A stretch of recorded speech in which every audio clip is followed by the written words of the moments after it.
मेरे साथ जो है ना ये है असद भाई। असद भाई यहाँ पर बेसिकली स्टूडेंट हैं और मास्टर्स कर रहे हैं अपना, और ये दोस्त भी हैं हमारे। और ये इनसे मैं आपको बहुत सारी ऐसी इन्फॉर्मेशन दिलवाता हूँ जो आप लोगों के बड़ी काम आने वाली है। असद भाई, लोगों को बताएं कि आपकी जर्नी कैसे रही, मतलब हर बार बताएं। वीडियो थोड़ी लंबी होगी लेकिन लोगों को इन्फॉर्मेशन मिल जाएगी। फर्स्ट टाइम कैसे आपने अप्लाई किया?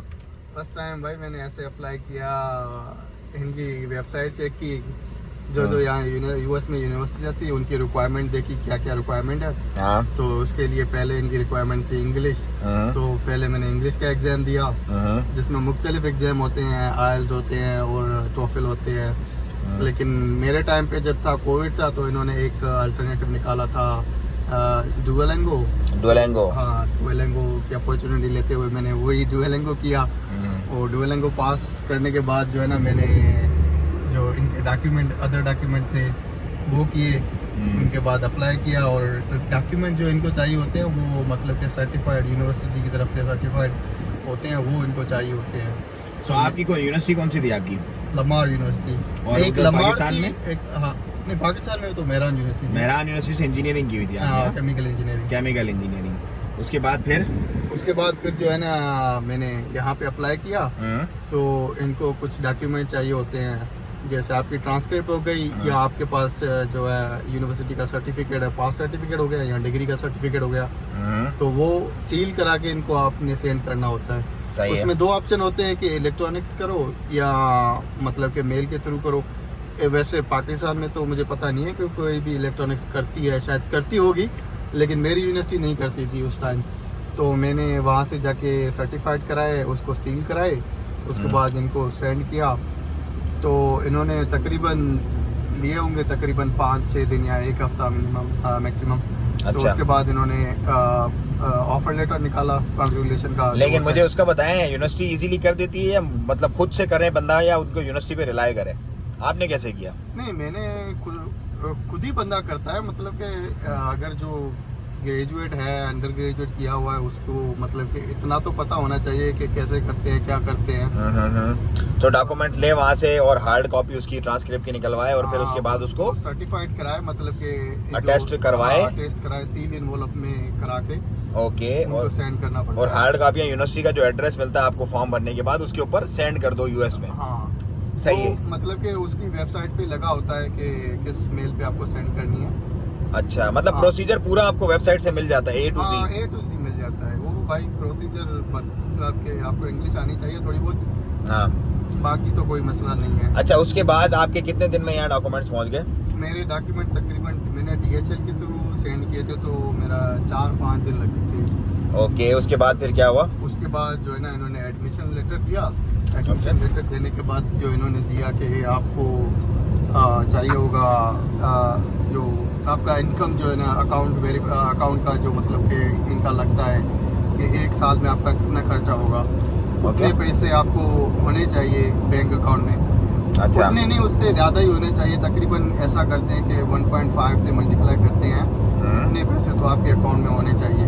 तो तकरीबन कितने पैसे होने चाहिए अकाउंट में? ये समझो, अगर आपकी एनुअली फी लगती है $20,000 ना यूएस में, तो आपके पास कम से कम 30 से 35 हज़ार तो होने चाहिए अकाउंट में। अच्छा, हार्ड कैश होना चाहिए अकाउंट में? हाँ, हार्ड कैश होना चाहिए अकाउंट में। और कितने महीने की स्टेटमेंट शो करनी पड़ती है? वो स्टेटमेंट तो आप जितने महीनों की शो करें। मैंने तो बैंक सर्टिफिकेट शो किया था जिसमें अमाउंट लिखा हुआ था कि इतना अमाउंट है, और वो कुछ पेपर देते हैं जिसमें डॉलर की अमाउंट लिखनी पड़ती है, इतने डॉलर है। वो उस दिन के रेट से कन्वर्ट करके आप करके डाल दें, फिर उनको यूनिवर्सिटी को सेंड करने पड़ते हैं ईमेल के थ्रू। ओके।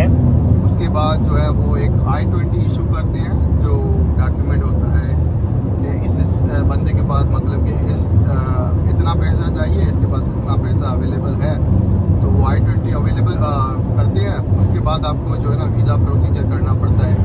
अच्छा, वीज़ा प्रोसेस कैसे स्टार्ट होता है I-20 आने के बाद?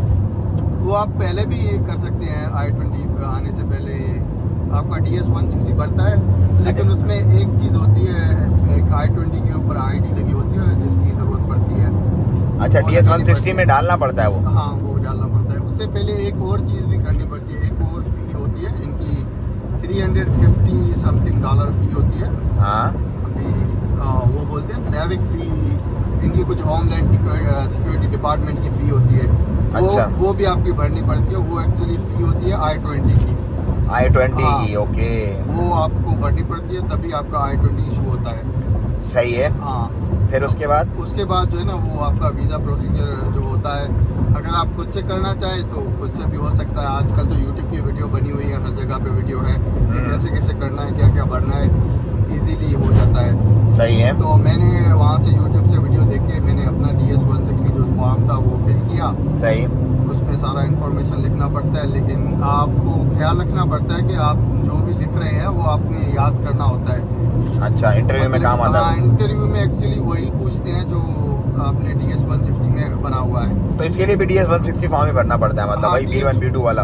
हाँ, वही फॉर्म होता है, लेकिन उसमें सिर्फ कुछ ऐसा होता है कि कॉलम चेंज होते हैं, कुछ हाँ। एजुकेशन से रिलेटेड होते हैं। हाँ, सही है। एजुकेशन रिलेटेड होती है। फिर आपको मतलब कि यूनिवर्सिटी का लिखना पड़ता है, नाम यूनिवर्सिटी में जा रहे हैं, और आपको एक नाम भी लिखना पड़ता है कि आपका रेफरेंस कौन सा है। तो रेफरेंस ये लिखना पड़ता है कि I-20 पे जो नाम होता है रेफरेंस का, वो नंबर देना पड़ता हाँ, होता है। वो नाम लिखा होता है, एक प्रोफेसर का होता है या कोई इंटरनेशनल बंदे का ही कोई नाम होता है, वो लिखना पड़ता है। हाँ, वो आपका रेफरेंस यहाँ पे बन जाता है। हाँ। बेसिकली यूनिवर्सिटी आपको ऑन कर लेती है फिर। हाँ। सही है। तो उसके बाद फिर फीस कब भरनी पड़ती है?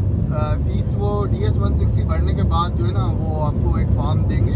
हाँ। उसके बाद जो है वो एक अलग से वेबसाइट होती है जो वीज़ा अपॉइंटमेंट होती है। हाँ हाँ। वीज़ा अपॉइंटमेंट जो डॉक्यूमेंट होता है वो आप भरेंगे, उसमें आपका जो DS-160 का फॉर्म होता है वो आप भरेंगे। उसके बाद आपकी स्लिप निकलेगी सही है। जो फीस की, वो आप किसी भी अलाइड बैंक, या एक तो अलाइड बैंक थी, अब दूसरी बैंक का मुझे नाम याद नहीं है कि दूसरी कौन सी बैंक थी, उसमें आप जाके फीस जमा करा सकते हैं। तो मेरे पास तो एक ही ऑप्शन था, अलाइड बैंक ऑप्शन था। सही है। तो मैंने वहाँ पे जाके फ़ी ली। सही उसके है। बाद वो ऑटोमेटिकली फ़ी कर देते हैं इंसर्ट, तो आपकी अपॉइंटमेंट की डेट आ जाती है, कौन से दिन पे आप डेट लेना चाहते हैं। अच्छा, ये तो अपॉइंटमेंट है इंटरव्यू वीजा के लिए, राइट? हाँ। ओके, तो वीजा वो फिर आपको अपॉइंटमेंट हुई, तो अपॉइंटमेंट में क्या सवाल पूछा? कितने दिन में अपॉइंटमेंट मिली आपको? मतलब जैसे आज आप अप्लाई कर रहे हो तो कितने दिन के बाद? मतलब उसमें इतना ज़्यादा टाइम नहीं लगता, वो तकरीबन 2 हफ्ते के अंदर मिल जाती है। 2 हफ्ते के अंदर, हाँ। ठीक है। फिर इंटरव्यू में क्या पूछा आपसे? इस्लामाबाद गए आप इंटरव्यू देने? नहीं, कराची इंटरव्यू। कराची हुआ था। हाँ। कराची में कॉन्सुलेट ज्वाइन किया अमेरिका की। F1 की तो जो वही होती है कि जहाँ पे भी नज़दीक हो वहाँ पे आप जा सकते हैं। सही है। तो उसके इंटरव्यू में क्या पूछे उन्होंने सवालात?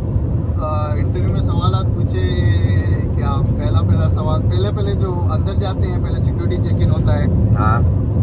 उसके बाद जो है ना, आप अंदर जाते हैं, उनकी फिंगरप्रिंट देनी होती है। हाँ। फिंगरप्रिंट दे के उसके बाद आपको बैठाते हैं। सही है। वहाँ पे सामने इंटरव्यू चल रहे होते हैं, आपके सामने। हाँ, विंडो के अंदर जाना पड़ता है। कैसे मतलब कोई उदास हो रहा होता है, कोई खुश हो रहा होता है, जिसको मिल जाती है कुछ है, हाँ। जो नहीं मिल रही उदास है। अच्छा, फिर उसके बाद? उसके बाद आपका नंबर आता है, आपको बुलाते हैं कि आप जाएं इंटरव्यू दें। एक शीशा सा लगा होता है, वो माइक पे सामने कुछ हाँ पूछ रहे हाँ, होते हैं। सही है। तो उसके बाद आपसे सवालात करेंगे कुछ कि आप क्यों जा रहे हो USA, अच्छा। और आप किस फील्ड में जा रहे हो, कौन सी फील्ड में आपने बैचलर किया है। ऐसे मुख्तलिफ सवाल हो सकते हैं। वो तो सामने वाला ही बंदा जानता है कि उसको क्या कौन से पूछना सवाल है। पूछने हैं। सही है। फिर लेकिन बेसिकली सवाल यही होते हैं तकरीबन कि आप US क्यों जा रहे हैं, आप कहीं और पे क्यों नहीं गए, आपने मास्टर इसी में क्यों किया, सही। इसी में क्यों करना है, और ये आपने यही यूनिवर्सिटी क्यों चूज़ की। सही। फिर और फिर उसके बाद जो है ना, आपका थोड़ा बैकग्राउंड, अगर बैकग्राउंड है, वर्क आपने किया हुआ है कोई, हाँ। तो वो भी पूछ लेते हैं कि आपने यहाँ पे वर्क किया हुआ है तो क्या किया है, आपने कौन सा काम किया है आपने। और उसके बाद जो है ना, आपका फैमिली का बैकग्राउंड पूछते हैं कि आपके अब्बू ने क्या किया है, वो आपको स्पॉन्सर कर रहे हैं तो वो क्या करते हैं, वो खुद क्या करते हैं? हाँ, वो सही। खुद क्या करते हैं, तो उसका बैकग्राउंड पूछते हैं। तो बस यही इतना छोटा सा इंटरव्यू होता है, मतलब कि 5 मिनट, ज़्यादा से ज़्यादा 5 मिनट लगते हैं या 10 मिनट लगते हैं, पर मेरे ख्याल से तो 5 मिनट ही लगते होंगे। मैं जो जिसका भी मैंने इंटरव्यू देखा था वो तकरीबन 5 मिनट का ही हो रहा था। अच्छा। कोई बंदा होता है जिसका मतलब कि थोड़ा ज़्यादा लेते हैं, लेकिन ज़्यादा से ज़्यादा 5 मिनट ही लेते हैं। अच्छा, मैं अपनी एक स्टोरी बता दूं। मेरा जो इंटरव्यू हुआ था ना B1 B2 वीज़ा के लिए, वो टोटल हुआ था 90 या मेरा ख्याल है 70 सेकंड्स का। 1 मिनट 10 सेकंड या 1 मिनट 30 सेकंड का। 3 सवाल पूछे थे मुझसे, कहाँ जा रहे हो और कब जा रहे हो और कब वापस आओगे, बस। क्योंकि मेरी ट्रैवल हिस्ट्री थी पूरी यूरोप शेंजन वगैरह की, सो इसलिए वो डिपेंड करता है टोटली। जैसे असद भाई बता रहे हैं कि किसी से ज़्यादा सवाल पूछते हैं, किसी से कम सवाल पूछते हैं, लेकिन स्टूडेंट्स होते हैं तो जाहिर सी बात है उनसे काफ़ी ज़्यादा सवाल पूछते हैं। अच्छा, उसके बाद फिर क्या हुआ?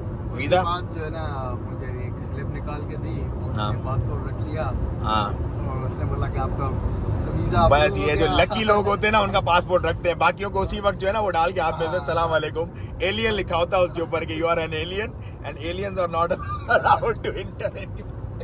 बस वही है उसमें। मैंने उसको बोला कि you make my day, you make my day. हाँ, गुड गुड गुड। यही स्टोरी थी। उसके बाद जो है ना सो भाई ये स्टोरी थी असद की एडमिशन तक की। हाँ। अगली स्टोरी जो है ना वो बड़ी फंटास्टिक है। उसके बाद क्या है, यहाँ पे आने वाली है। हाँ, यहाँ पे आने और वाली है। आने के बाद जो है वो सारे तकरीबन अब 1 साल हो गया आपको यहाँ पे, 2 साल, 1 साल हो गया?